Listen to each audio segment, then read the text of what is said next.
Bien, vamos a hablar ahora del sistema de telecomunicaciones que llevan las sondas Voyager a bordo.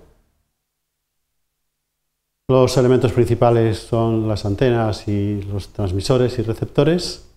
La parte más visible es la antena. Aquí hay de nuevo otra imagen de NASA de la sonda con todos los sistemas plegados. La antena es de 3,7 metros, es un reflector parabólico que tiene aquí el alimentador de banda X, el subreflector, y esto da pues una antena de muy alta ganancia. Se puede apuntar muy bien hacia la Tierra. Hay una segunda banda de frecuencias que se inyecta desde este punto, pasa por este reflector dicroico y es enviado a Tierra. Y además, en el momento de lanzamiento, se utilizó también aquí una antena de baja ganancia que está representada aquí. Por lo tanto, estos son los sistemas de antenas que lleva la sonda para telecomunicaciones. Lleva algo más, pero esto es básicamente lo que aquí tenemos. Es decir, es una gran antena que lleva alrededor pues, todo lo demás. El diagrama de bloques del sistema de telecomunicación está aquí. Si empezamos desde la antena hacia adentro, tenemos las etapas de radiofrecuencia y luego ya tenemos toda la parte de codificación, modulación, en fin, podemos verlo todo. En esta imagen se ha utilizado color azul para representar la ruta de las señales cuando llegan de la Tierra a la sonda y son tratadas, es este camino. Y en negro tenemos la información que es enviada por la sonda hacia la Tierra. ¿De acuerdo? Esta es la idea básica. Bien, podemos empezar. Cuando la sonda recibe, le llega una señal de Tierra en la banda S en torno a 2 GHz, la antena la capta, la pasa por los receptores, la demodula, extrae toda la información y la pasa a los ordenadores de bordo. De Tierra básicamente lo que se envían son instrucciones, instrucciones con respecto al vuelo, con respecto al estado de la nave, o en algún caso incluso puede ser alguna modificación de programas, cargar algún software, en fin, hay distintas cosas. Pero básicamente este es un canal en el cual se envían relativamente pocos bits por segundo. Como la nave, la misión principal era enviar imágenes, pues las imágenes se procesan, es decir, de alguna manera se tiene que producir una codificación de fuente y también se tienen que enviar pues, otros datos, datos de las naves, de cómo se está comportando, parámetros de ella, de funcionamiento, y también había otros instrumentos a bordo que también entregan datos. Todo esto se multiplexa y se prepara para enviar a Tierra. Estos datos pueden ser codificados o no, dependiendo del momento. En general se codifican. Y de aquí se pasa ya al modulador. El modulador lo que hace es preparar estos datos para poder ser soportados por una portadora y enviados a Tierra. Y aquí sí que hay una codificación muy potente, que tiene que ayudar pues, a corregir errores o a bajar la relación señal-ruido. De los moduladores se pasa a los transmisores. Aquí están pues, los excitadores, las etapas primeras, después están osciladores muy estables y amplificadores de potencia. En general, si la nave funciona correctamente, los osciladores, la señal para transmitir a Tierra es la señal que se recibe de Tierra, que es muy estable, se procesa y se genera de aquí una señal. Pero también a bordo llevan, en el caso de que esto fallase, llevan osciladores internos que eran lo más estable posible en aquella época. Todavía entonces no se tenían relojes atómicos, por lo tanto era tecnología en ese sentido muy potente pero limitada. Y este es el esquema básico de comunicaciones. Las antenas, hay las antenas grandes de comunicaciones que hemos comentado y muy brevemente un par de monopolos, que son dos varillas que se veían ahí, que se podían combinar de dos maneras distintas. Para muy bajas frecuencias como una antena en V, es una antena que tiene pues, dos elementos en ángulo, y para medidas de radioastronomía, sobre todo para medir la emisión de Júpiter a 20 MHz, se usaban como monopolos ortogonales, con lo cual se podía recibir más información. Las antenas para comunicaciones están aquí descritas en el enlace de bajada. Entendemos por enlace de bajada el que viene en este caso de la sonda hacia tierra, ¿de acuerdo? Tenemos prácticamente 2,3 MHz de frecuencia central de la banda. Mientras que en el de subida, es decir, de la Tierra a satélite, tenemos 2,1 GHz. Y se usa polarización circular a derechas. En banda X a 8,4 gigas, que es la frecuencia que se utilizaba para enviar las imágenes, aquí se puede usar polarización circular a derechas o izquierdas. El motivo de usar polarización circular, en este caso, tiene varias razones y ventajas. En bajas frecuencias, la ionosfera tiende a depolarizar un poco las señales, las ondas recibidas, y por lo tanto la polarización circular no está sujeta a ese efecto. Segundo, la nave se iba alejando de la Tierra y para mantenerla apuntada, pues es mucho más crítico tener que hacerlo con polarizaciones lineales que con circulares. En una circular, una rotación no afecta. Por lo tanto, aquí se eligió polarización circular desde el primer momento y con ellas han funcionado. La antena principal a bordo es un reflector sólido de 3,7 metros de diámetro con una relación distancia focal a diámetro de 0,34. En banda S está alimentada en foco y en banda X es una Cassegrain. Es una estructura muy habitual en estas antenas. El subreflector de la Cassegrain es de 64 centímetros. Y refleja la banda X y es transparente en la banda S. Los anchos de haz de la antena son 2,5 grados en banda S y tiene unos lóbulos secundarios en torno a 20 decibelios. La ganancia de la antena está en torno a 34 y 35 decibelios en las dos frecuencias, lo cual da una eficiencia de apertura en torno al 42%.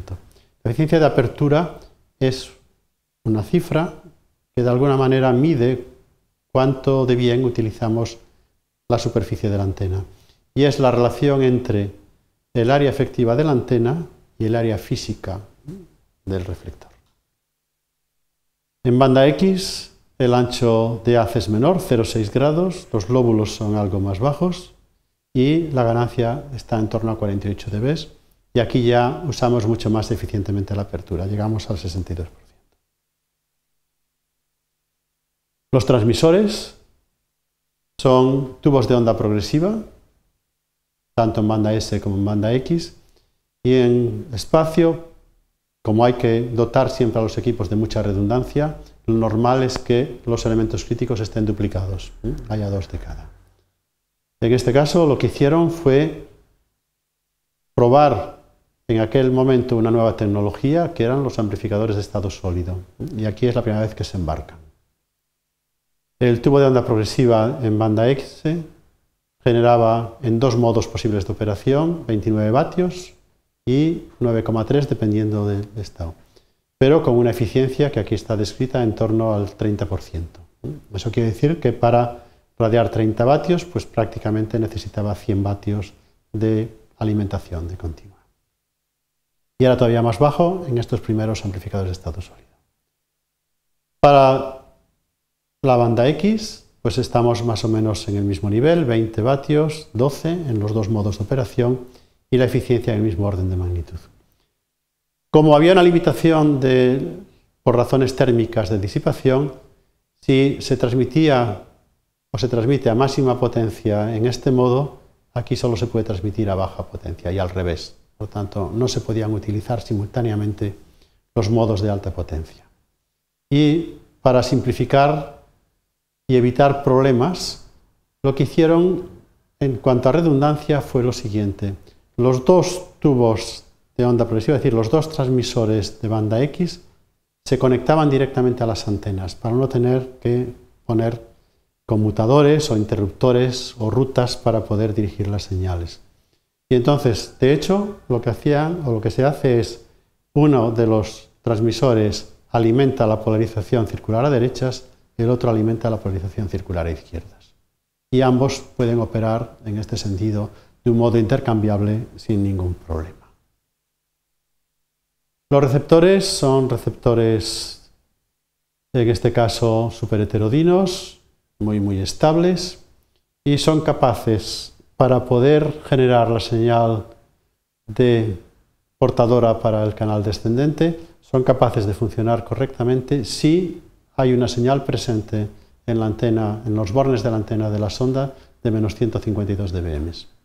Con eso ellos generan muy bien la señal. Si pierden el enganche a esta señal, pues entonces la generan a bordo. El problema de estos receptores es el ruido. Primero, porque la tecnología de la época no era una tecnología de bajo ruido, y segundo, porque la antena, cuando apunta a la Tierra y conforme se va alejando de nosotros, lo que tiene justo con la Tierra es el Sol. Por lo tanto, una temperatura típica de ruido del sistema está en torno a los 2000 kelvins, pero esta cifra puede y se varía, hay datos un poco variados en este sentido. Y ya con todos esos parámetros uno puede hacer ya los cálculos, pero los parámetros básicos es que la velocidad de transmisión, es decir, la tasa, puede variar muchísimo dependiendo de las probabilidades de error que uno requiera. Para la telemetría, es decir, para los datos muy diversos que se estaban enviando, pues se podía ir desde 40 bits por segundo hasta los 115 kilobits si se enviaban imágenes. Para las imágenes se requiere una tasa de error en torno a 5 por 10 a la menos 3 y se pudieron enviar imágenes a las tasas que ahí están listadas. Es decir, para Júpiter a 115 kilobits por segundo, Saturno 44, Urano 29, Neptuno 21. Es decir, conforme las ondas se alejan, la tasa de bits va disminuyendo. Para los datos que no estaban vinculados a imágenes, el máximo que se llegó a enviar son de 3500 bits por segundo, pero aquí ya se requiere 5 por 10 a la menos 5 de tasa de error. En la actualidad están transmitiendo unos 160 bits por segundo. Los datos de la nave, los datos técnicos de funcionamiento de la nave, pues están en torno a 40 bits por segundo dentro de esto. En el enlace ascendente, pues ahí se envían muchos menos bits, típicamente 16 bits por segundo, pero se requiere una tasa de error más estricta, porque aquí sí que no se pueden perder bits o malinterpretarlos. El esquema de modulación es un BPSK y se aplican también diversos códigos que eran muy novedosos en ese momento. El primer codificador y decodificador que está aquí, que se aplica siempre, es un código convolucional de longitud obligada 7 y con una tasa de código de 1/2, es decir, añade un bit de chequeo por cada bit de información. Es un código muy potente y que en decodificación la nave usa un algoritmo de Viterbi para extraer las instrucciones de mando. Directamente aquí se inyectaron las imágenes de Júpiter y se enviaron a Tierra. En algún momento se usó algún código más, pero el más importante que hubo que añadir como código externo fue un Reed-Solomon para poder enviar las imágenes desde Neptuno. Y es un código que además usa entrelazado y sobre todo lo importante es que permitió enviar las imágenes comprimidas sin pérdida de calidad. Y también este código en la actualidad es el que pasa por él todos los datos de la nave. Esto es lo básico que aquí tenemos. Los parámetros básicos de estos códigos están aquí representados, fueron comentados antes. El código interno, el codificador interno, con una decodificación de Viterbi, aporta una ganancia de codificación de 3,5 dB a la probabilidad de error requerida por las imágenes y de 5,4 a la probabilidad de error de los datos. Y las imágenes de Júpiter se enviaron por este canal y se pudieron enviar con una tasa de señal ruido sin márgenes en torno a 2,4 dB. Después se fueron añadiendo códigos y en particular el Reed-Solomon se le añadió para las imágenes de Neptuno y aquí las cosas todavía mejoraron más. Se podían enviar datos, imágenes con relación señal ruido de 2,5 dB, ¿vale? Y una tasa de error de 10 a la menos 6. Estos ya eran dos códigos concatenados. Y esto permitió poder comprimir con un factor de 2,5 las imágenes de Neptuno y enviarlas a Tierra. Esto es lo que estaba detrás de esas imágenes. Hemos visto una imagen representativa de una modulación BPSK para una tasa de error de 10 a la menos 5. Si no tenemos codificación de canal, tenemos 9,6. Con el código interno, el código convolucional, aquí pudieron ganar 5,4 dB y ya podían funcionar con esta relación señal-ruido. Cuando se añadió el segundo código, las cosas todavía mejoraron. Este es el esquema básico de comunicaciones y con esto después podremos calcular ya todos los parámetros del enlace.